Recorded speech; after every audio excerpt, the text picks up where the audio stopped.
You can always count on Bud Light, just like you can always count on Always Game Gary. No bar is too far. No wing sauce is too hot. Not for Gary. Always Game Gary is famous among friends. He deserves a Bud Light. Enjoy responsibly. Bud Light Beer, AB St. Louis, Missouri.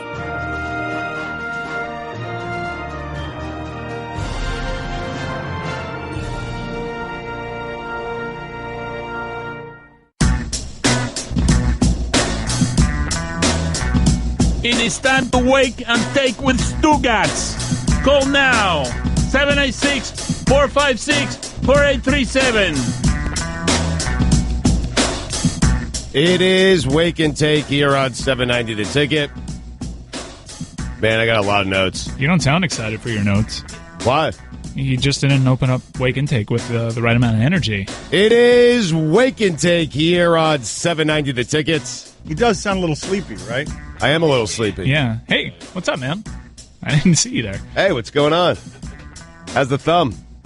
Oh, I got a good story for you guys on the thumb. Okay, we need thumb stories. Hall of Fame ceremony stories. Ceremony, but first, we interview Mike. 40-0.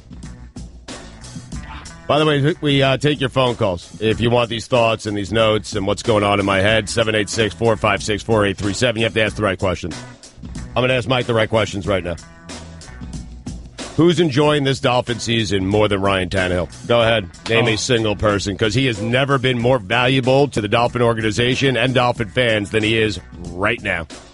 There was great camera work. There was a sideline shot of Tannehill and Jake Cutler standing next to each other. And Cutler, in disgust, almost on cue, as soon as the camera turns to him, walks away as if it's the last place in the world he wants to be. Tannehill's having a ball. Yep. Now, Matt Moore, it usually takes a game or two before he flames out. I didn't expect it this quickly. Woof! But Matt Moore, that's why he's a career backup. And all you fans out there who are clamoring for Matt Moore, and you do it every week, and you did it even when Ryan Tannehill was the quarterback, shut up. Anyway. Stugotz, I have a way to enjoy this Dolphin season because I've had 2 really good weeks in a row. All right, You just pick people playing against the Dolphins in fantasy, and no matter what happens, it's a good week.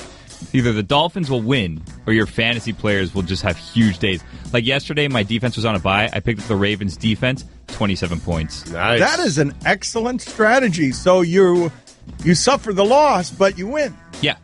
It's great. Yep.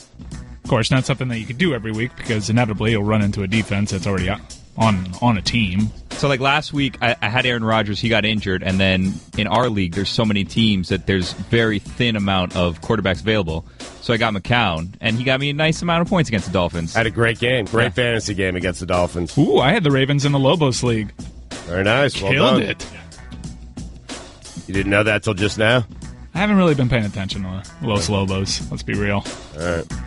What's your record? Terrible. After I rendered that league totally meaningless last year? Yeah, after my championship reign was ended by a bot. But you haven't followed it up with a very good season. I've noticed you are like last in the standings right now. Yeah, all-time records. You're one of the worst teams in league history, but you stole a championship. Yeah, I mean, You got to follow it up, man. I mean, that's consistency I don't. in fantasy. No, I care every bit as little this year as I did last year. It doesn't matter whether I win or lose. I just can't believe you guys didn't disband the league after I won it. And Mike kind of has in spirit. Yeah. He doesn't care about it. I don't care, but I still have that godforsaken trophy, that monstrosity in my garage. Right, a trophy I won last year that I don't even want. Right. Yeah. Lorenzo cares most about this league, and he's actually in last place. He's under my bot? He's trying the hardest. He really is. Yeah, his team stinks. Yeah, his team. I'm going to beat him this week. I mean, it might be the worst fantasy football team I've ever seen. Lorenzo's. By the way, Lorenzo's name, not Lorenzo. Found that out this weekend. Really? What is it? It's Lauren. What? Lauren? Yeah, it's Lauren. It's so strange. His name's Lauren. He added a Zoe to it to make it Lorenzo and goes by Zoe, and that's no part of any of his name. And I don't blame him. Yeah, that's Lauren. exactly the move. That's exactly the move. And Stugotz better not blame him.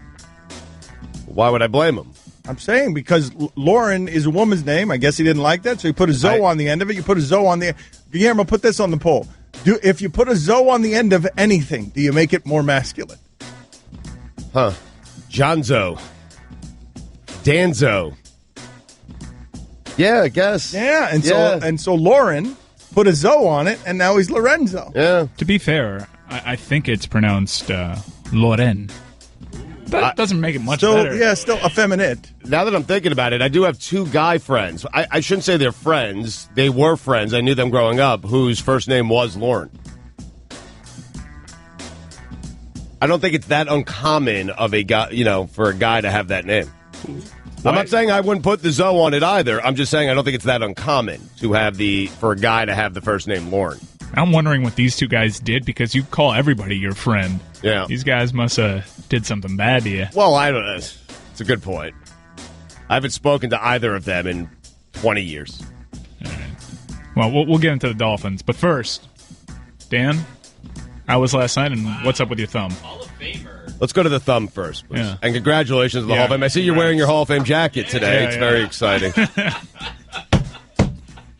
It's a joke only for you. Wow. It was a joke just for us, How man. he roared, yourself he up. cracked himself up, he pounded the table, he moved. I'm just wearing a warm-up suit jacket. Now Wearing he takes a Nike track Now jacket. he takes a vigorous, victorious bite of his kind bar as he made a joke. We're not on television yet. And furthermore, It not was many... a great joke. It was a great joke. Thanks. But we're doing a radio show for others. Yeah, but you never wear a jacket, so it's a funny joke. And he came up with it by himself. There's a reason for that. We wouldn't have whispered that because we would have realized we were only on radio. But whatever. Thank you for making me laugh. Yep, you got it. Congratulations to me. The pictures looked great last night. Yeah, what happened? Tell us about it.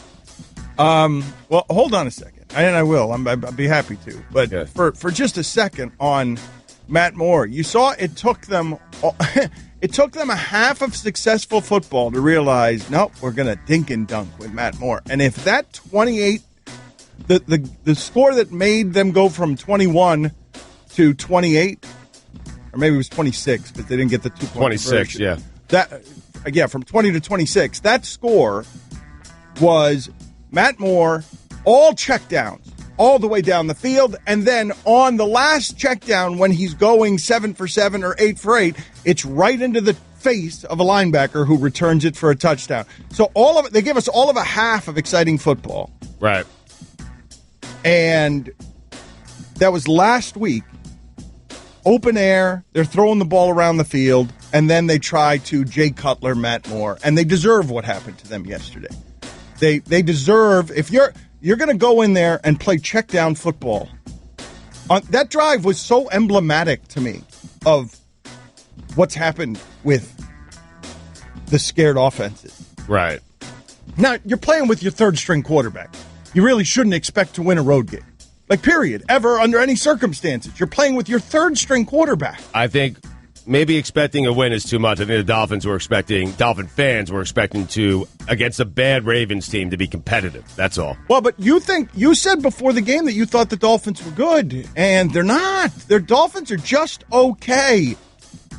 That's fair. I mean, they're 4-3, so and they have a home game coming up. But that's what I'm telling you. At 4-2, or if it had been 5-1, they're still just okay. I think that's fair. Look at what's on the screen right now on ESPN. Fewest offensive plays with a lead this season. It's the Browns at 32, the 49ers at 31, the Dolphins at 4-3. They're there with 2 0-7 teams. I know. Like, The Browns have had 2 plays all season. 2 plays all season. 2 plays. I honestly don't 2 remember plays. the 2. I don't remember the 2. That is so funny. That is a great stat.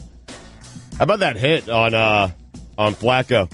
I don't want to hear it today, Mike. I do not want to hear it today from people saying that was a dirty hit. It was not. I'm with you. It was kind of dirty, but it wasn't nearly as bad as everybody made it out to be. That's on Joe Flacco. He did not pull back. He did not slow down. And by the time Alonso got to him, he could not pull himself back, and he himself could not slow down. Yeah. It was a gruesome hit. It didn't look good on TV. He got a concussion, but that is not, like, he should not be suspended for that. They threw a flag, and that's it. It's over. Yeah, if it were Sue that made that hit, I understand. But Kiko's not a dirty player. oh, no, it's interesting that you guys are doing that because I thought the same thing to myself and didn't say it because I wanted to parse through whether or not I was doing that because he's a Dolphin and Cuban and my father loves him. Like, was I being biased But I in real time, I thought the same thing. I'm like, man, you're getting down slow there, Flacco. You're not giving him a lot of time to make a decision there on whether to hit you like a football player or not. He got down late. Yeah, they both started. If you watch the replay, they both start their slides to the ground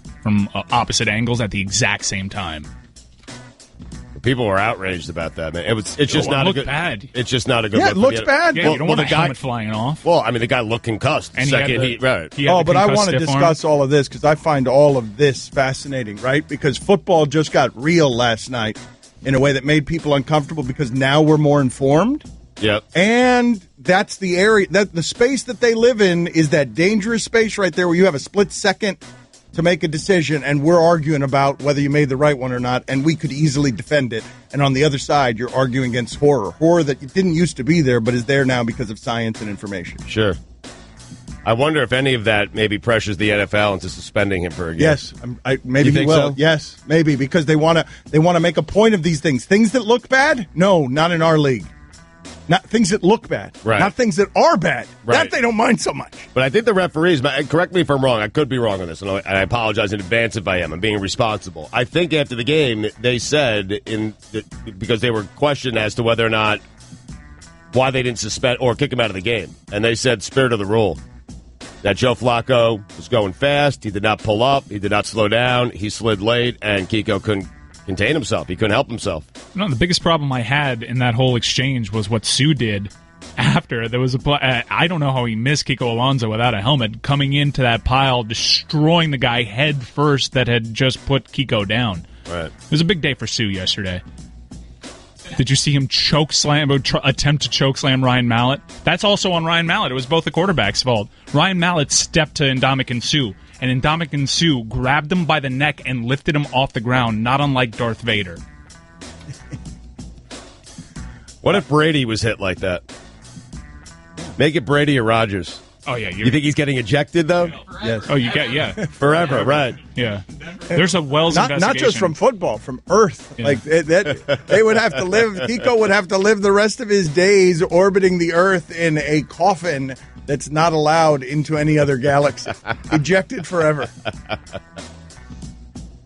All right, so tell us about whichever one you want to go with here. Yeah. Okay? The thumb's distracting because you have a huge wrap on it and you talk a lot with your hands, and I can't tell if you're doing this for comedic effect. Oh, no. It's a good story. I'll tell you it in a second. Right. I think the stat is something that you're going to want to hear. I promise you to tell you. You seem to be avoiding the Hall of Fame stories. No, I'll tell you the Hall of Fame stories, and I will tell you the thumbs. I'm not avoiding it. I'm slightly avoiding the self-involvement of a Dolphin game like that, and you guys want to talk about my Hall of Fame. It's a Dolphin game like that. What's the point of talking about it? No, those are the games. No, but those. Wait a minute. You told me. I mean, we at talked about 4-2, Dan. People just want to celebrate. They just want to celebrate their team, and I'm like, okay, but if they lose, then you just want me to celebrate. And you're like, no. When they lose, then people like blame. You're the one who told me this, right? Yeah, we got to keep with the Dolphins. It's essentially a Dolphin Monday. All right, we will. Stat me.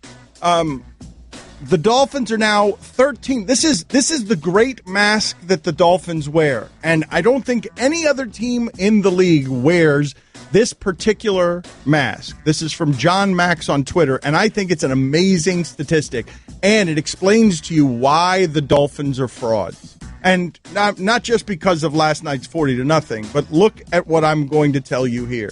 Okay. In their last 18 games, the Dolphins are 13-5. Okay, so that looks like the Patriots and Chiefs. Not a lot of teams over the last 18 games have a 13-5 record. But listen to this. Okay. In the 5 that they've lost, Yep. they've been outscored 153-26. Wow.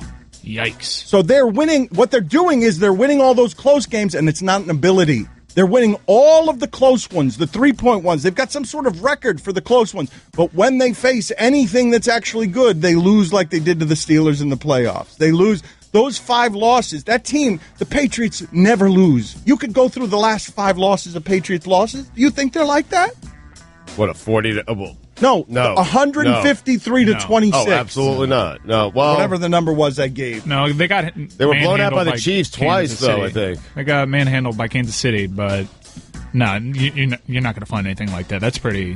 What you're seeing there is that none of the 5 losses are close. It's not. They're winning all their close games, and they don't have that ability. They've been largely lucky. They're winning a greater percentage of their close games than they should be. It's weird though. It's not necessarily just against good teams. You mentioned the Steelers, but the Jets loss was bad.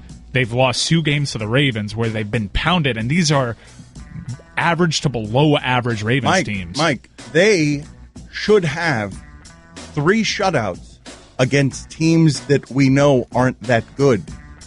They should have been shut out 3 times this season, right, by teams we know that aren't that good, and a defense of the Saints that we know isn't any good. Like, they've got that one game where they scored against the Jets on the last play of the game.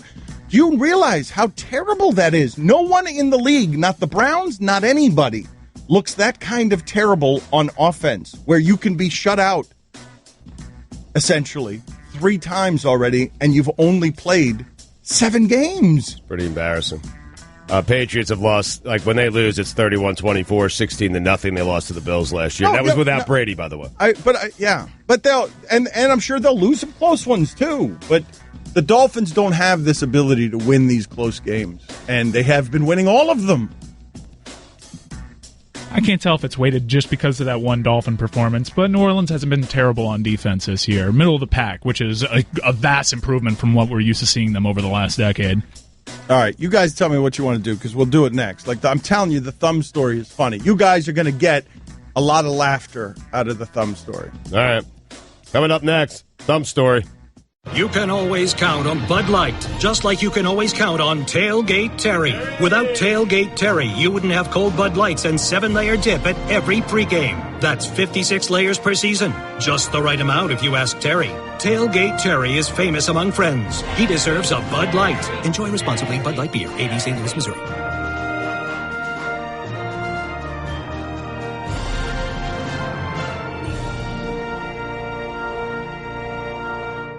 Dan Le Batard. Poppy, who is your favorite NFL player? Oh, Kiko. Kiko is my man. Oh, Kiko. Yes. Kiko. Yes, Kiko. yes, Kiko. yes. Kiko. Hold on, Kiko. Poppy. We got a surprise for you, Poppy. We got a surprise for you here. Hold on a second. Stugotz. Hello.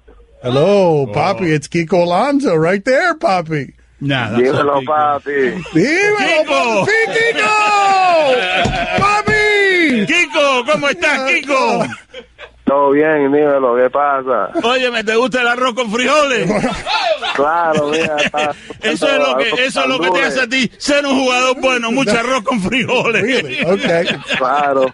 Rice and beans are the reason Kiko Alonso is a good football player. Oh, and also some bananas. This is the Dan Le Batard Show with the Stugotz on the ticket. I like that rejoin for a lot of different reasons. Many of you like that rejoin. But I have to be the only one whose eyes sting a little bit every time he hears that rejoin. No? Just to hear my father that happy, Cool. being made that happy by something so silly. Yeah, it moves me every time. It'd be kind of weird if I were moved to tears by your dad's happiness. I know, Yes. but you know what? You know what, though? Here's what I would say to you. Yes, obviously, what I'm saying is ridiculous. But what I have found with my father as it comes to this television show and just my father's appearance around the things that I do is how many people, and this is always moving and it's spiritual, how many people see their own fathers in my father. And so you hear that, and somewhere in there you find a connection point. And I'm telling you, like, that has been the most moving part of what it is that we do. I'm not even kidding, where people come to you and they've lost their own father. And so for some reason, my father means something different to them. And then they hear in things like that, little memories.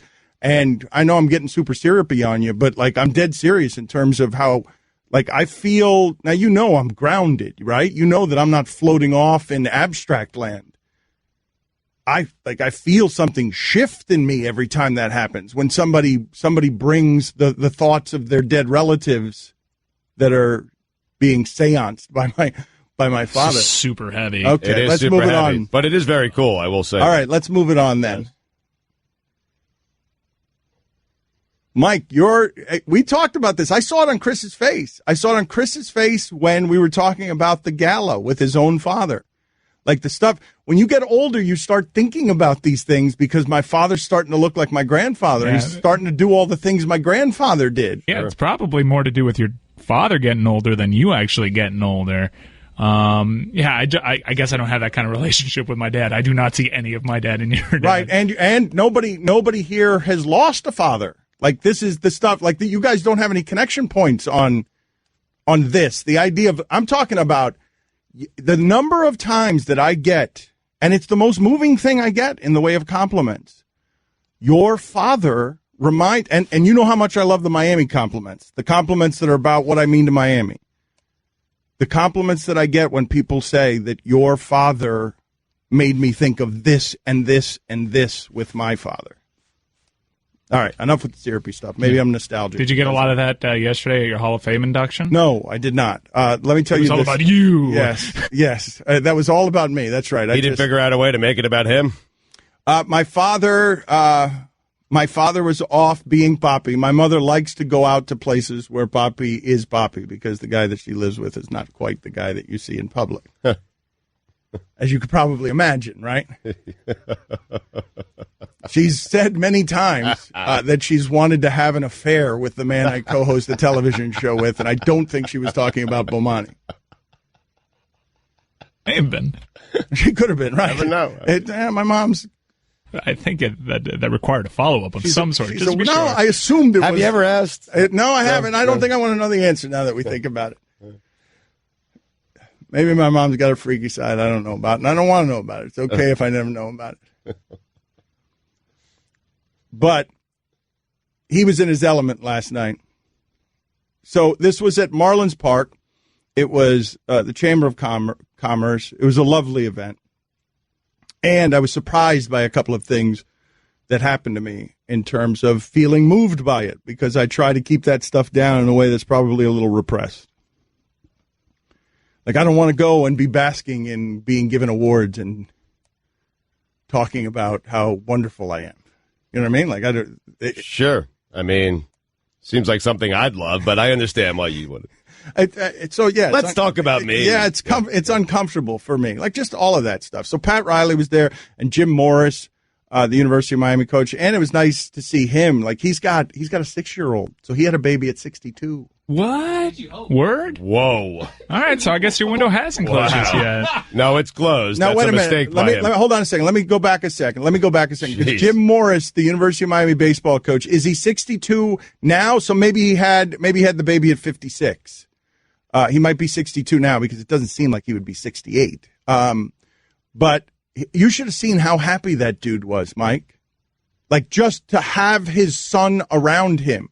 Just the joys of having a 6-year-old around him. Like, he was over the top effusive in how happy that boy made him, and it was nice to see. According to Wikipedia, Jim Morris is 67 years old. Okay, so he did. He had a baby at 62. Oof. Wow. I mean, right on. What do you mean right on? Right on, man. He's a lot of people when they age. Look, I don't know his previous history, but to get a new lease on life at that age and experience that, it has to be pretty cool. I wouldn't recommend it, but I'm not one to say that there's no value in it. But man, what I'm telling you is that Jim Morris is about to retire.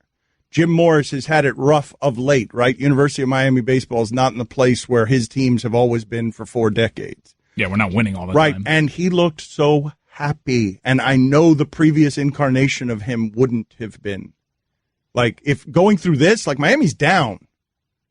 Miami hasn't been, he is leaving the program. Now, he says he's got some good young players, but last year was really bad. Or was it a couple of years ago that was really bad? Last year, they've made it to the College World Series the last 2 years. There was a couple of 36 and 23 years in, like, the early teens of the Wait a minute. They've made it to the College World Series. They have not made it to the College World Series the last couple of years. They did it 2016, 2015. Yeah.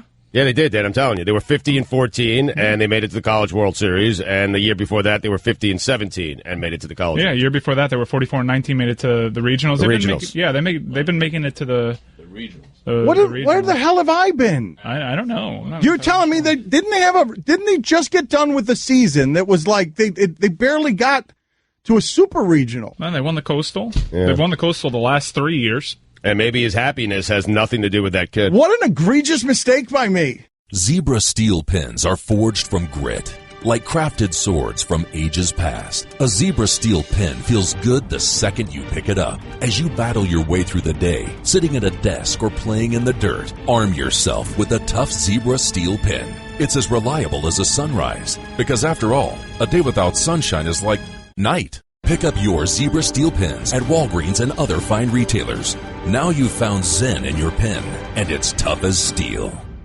Don Le Batard. This is quintessential Stugotz. Hobnobbing with people in Utah. What's the most ambiguous general sentence I could give these Utah fans? I got it. If Rudy Gobert can stay healthy, you guys are on to something. And that's not the quintessential Stugotz part. This is 5 months later. Told you so. Stugotz. That is quintessential Stugotz, man. Just give him a sentence that doesn't mean anything and then make sure to keep tabs on it so 6 months later you can say you were right about something.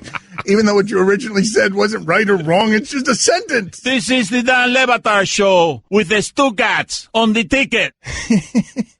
This is so funny what's happening here behind the scenes, and Stugotz is so very Stugotz at all times. Yeah. And at some point I will get to this story involving the Hall of Fame, and at some point I will get to this story involving my thumb.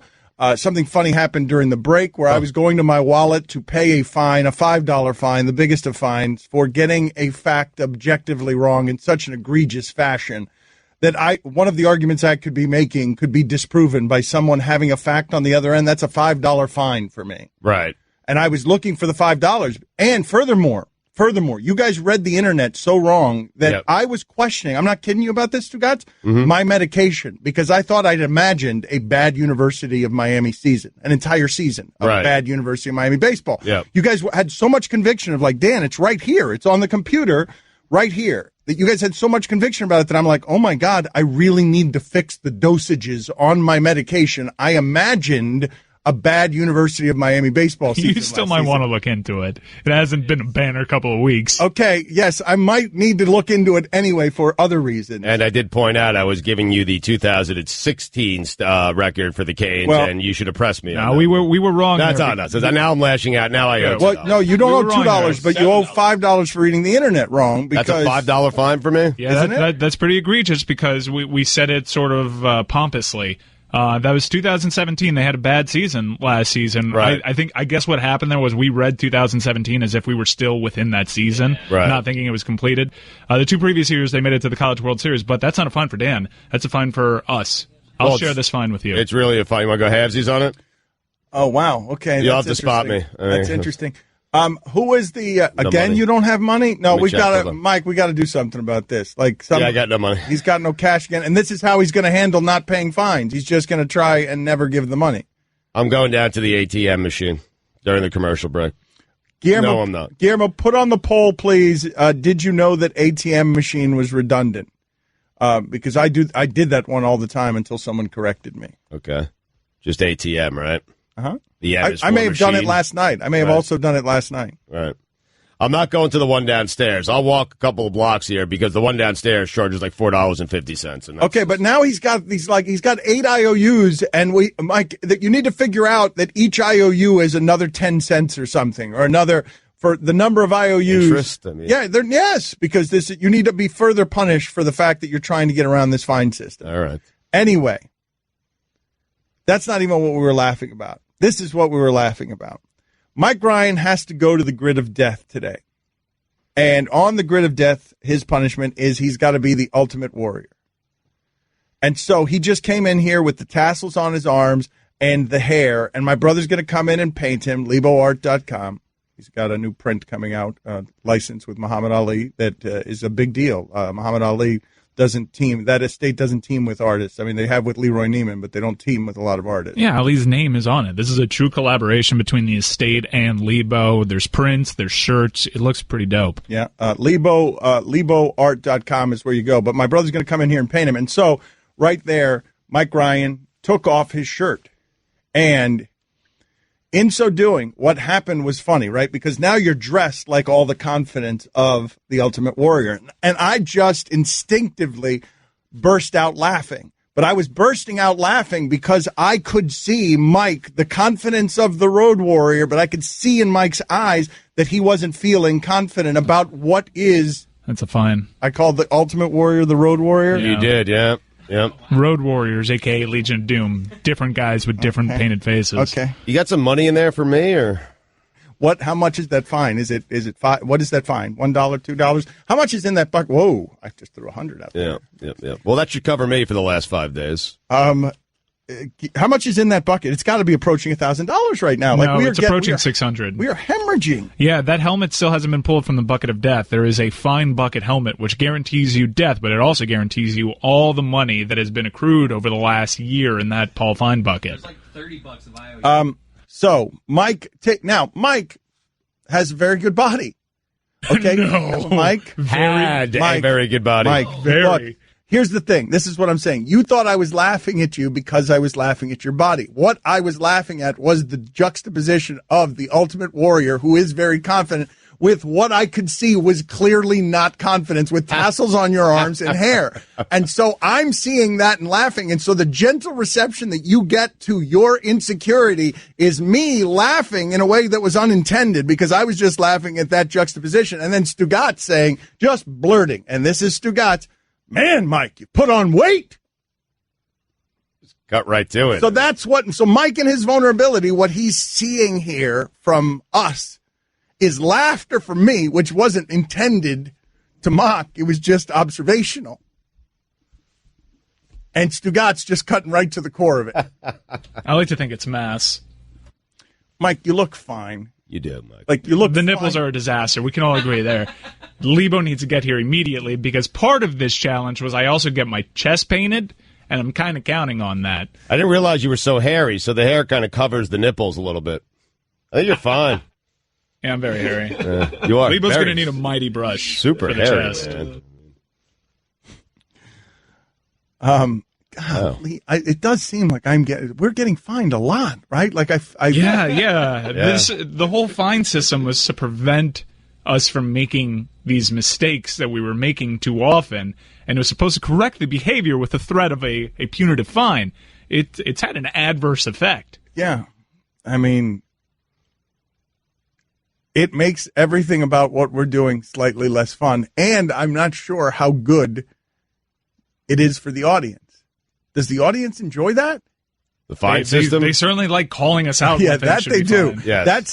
That they do. They are there every time for that. But I don't know. I mean, it stops the show so dead in its tracks every single time that I'm genuinely curious beyond, that's fine. I will pay thousands of dollars in fines if that's what it comes down to. But I am also worried that we slow down the show. Put it on the poll. Seriously. I'd be interested. I wonder if the audience does enjoy the fine system. I asked the question out of curiosity. Go ahead and put it on the poll. Should we end the fine system? Because then you'll decide. Like, if you don't mind that it stops the show dead in its tracks. But I do want to be corrected on everything I'm getting wrong. Cool. Okay, we will. Yeah. What happened to your thumb? And I'm getting a lot wrong. All right, so I leave here yesterday. I had my thumb in ice all day yesterday during the show. And it felt like my left thumb was stretching out. It looked to be about 2 times the size of my right thumb, and it looked, red and puffy, and the skin was stretching in a way that was painful. And I kept looking at it, and I'm like, okay, the ice doesn't seem to be helping. I need to do something about this, because if this keeps getting worse, I don't know what this is. I think I banged my thumb on something. It was fairly benign, I thought at the time, but evidently not. Right.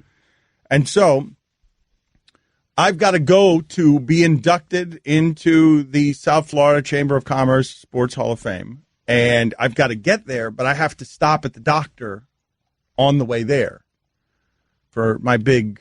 Yeah, for your gross thumb. Yeah. My big award, right. Mm-hmm. And so they're like, yeah, that's infected. This is a quick procedure, no problem. We have to cut it open to release, and it's infected, and then we've got to squeeze out everything that's in it. It's no big deal. It'll take 3 or 4 minutes. Right. All right, I just want to play catch up real quick. So you jammed it against something. I hit it against the bottom of a desk, but it was benign. At the time, I didn't think of it as anything like, oof, that stung. How long ago was this? A couple days ago. Oh, all right. So you didn't treat it, and an infection. Right. Well, it didn't show any signs. It was just a bump. It was nothing. It didn't show any signs until yesterday. So they cut you open a little bit. Pus came out. Well, so here you go. So it was not painful in any way. And I didn't even look at it. That's a good question, actually. Put that on the poll at Le Batard Show. If you're getting cut open by a doctor, do you look? Oh, I don't look. Yeah, no, but I think a lot of people do. I don't like looking when they're drawing blood. Yeah, when they give me a shot, I don't like to look. Yeah, I look away. I can't look. Yes. I look away. Okay. It doesn't hurt. I just can't look at it. No, it'll start hurting if I look at it. Right. Okay. Maybe. Well, this is where the story's headed. So I'm not looking, and I won't look. And they're squeezing, and I can feel it. But there's no real pain involved. They froze the area, everything. And they're talking about it very matter-of-factly, like, yeah, I think we're going to have to cut it again here because this on the bottom end isn't coming out. It's not coming out. And so I say to them, hey, at this point there are 2 people in the room. Hey, my faculties aren't right. I'm beginning to feel lightheaded. And that's the last thing I remember. No. Uh-oh. Oh, yeah. You passed out? Listen to this. Get out of here. Listen.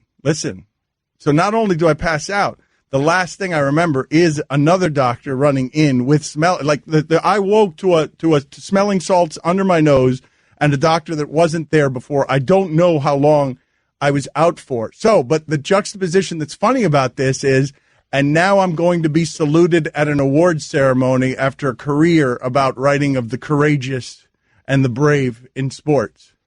I'm going to go be celebrated for the way I have chronicled the toughness of others. And I literally was thinking, while I'm there, I need to cancel. I can't, I didn't think I could drive. I was having trouble staying awake. I don't know how long I was passed out for. Right. I know I woke up in a room that had a lot more people in it than it had when I went down. Well, they were concerned for you, obviously. Naturally, yes.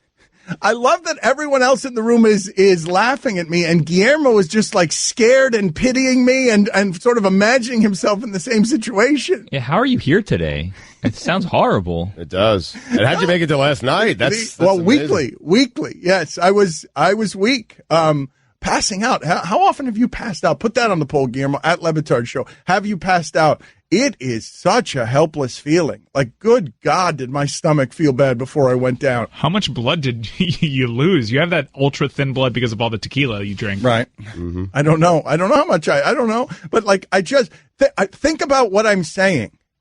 Dan Le Batard, South Florida Hall of Famer.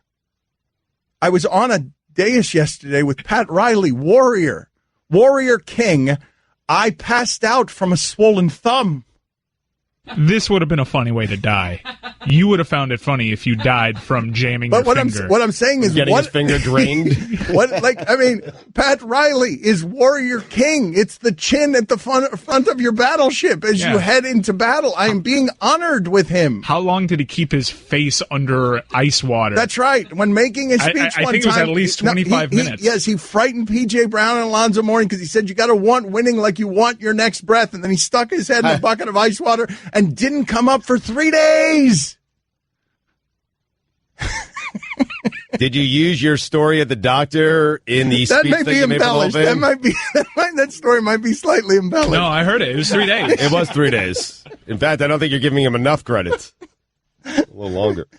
Did you use the story at the doctor? Guillermo's still sick back there. It's gross. Gross. Guillermo's got this secondhand empathy on behalf of the weakened cowards. I have a newfound respect for you. You're a warrior, man. That's amazing. They cut your thumb twice yesterday? No, I don't know. They couldn't do it the second time because I passed out. I think they were about to. I think they needed to. They cut open his chest and said, I got to go back today just so they could get the rest out so that not being interrupted by me passing out and going to get an award.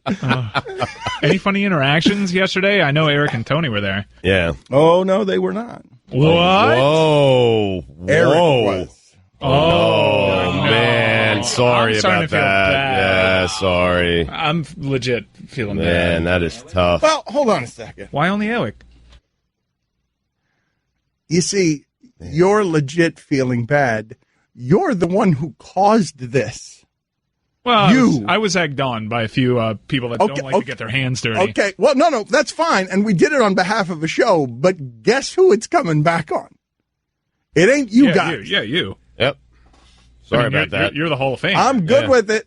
Look, man, I want you to laugh at me as a local broadcaster, and I'm not going to be down with the local broadcasters who can't be laughed at. Did Eric say anything to you? Like Eric has always been No? very kind to me. Look, Eric Reed, not only has Eric Reed always been very kind to me, Eric Reed has been kind to me in moments that I didn't deserve his kindness. Okay? He is a kind and a good man, and I've made at least one mistake I remember with Eric Reed, at least one, and he does not treat me as if he remembers it. And so, like, that dude is good by me. He didn't say anything to me. I happen to think that all that stuff is funny, but I could see where it wouldn't be funny to Eric Reed and Tony Fiorentino. So a couple of questions real quick. How long was Riley's speech? Is he still giving that speech? And did you go ahead of Riley or after Riley? Riley was the last main one. Okay, Right. I got no one that wants to mistake. go after him. No, but I Right. thought I had to go after Riley because mine was some sort of lifetime achievement thing where they were being honored for specific things. So I actually thought, I feared for a moment there that I would have to go after Riley, which is remarkably self-involved. Like the idea that anyone under any conditions would put me after Riley is ridiculous. Did he deliver a very long speech? I mean, it was 15 minutes. Taking shots at you. I know you guys are friends. Yeah. He only took shots at me. Your face? He didn't, huh? Your face? My face. He said I look good in a suit, though. Oh, That. Oh, from that guy. That. Major compliment. I praise. That. Yeah. Many of you were making fun of my suit because evidently some photographs circulated. They're just laughing because you're in a suit. Yeah. Right.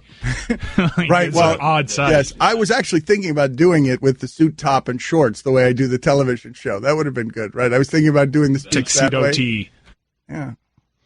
Do you guys want to talk more about this? This feels very self-involved. Oh, my God. That's all I want to talk about. You want me to talk about 40-0?